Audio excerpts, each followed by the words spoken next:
Bogor.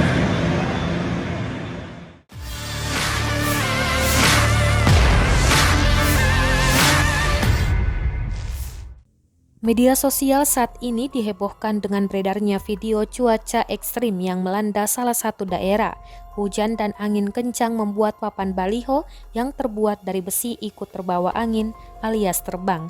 Rekamannya diunggah akun Facebook Info Dunia pada Rabu 23 Februari 2022. Dalam rekaman, terlihat jalan raya yang cukup padat.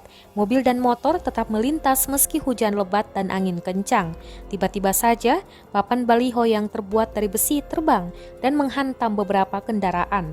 Awalnya, pengendara motor yang ikut terhantam baliho dan terlempar.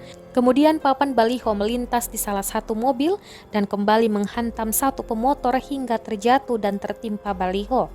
Rekamannya pun menuai berbagai komentar dari warganet.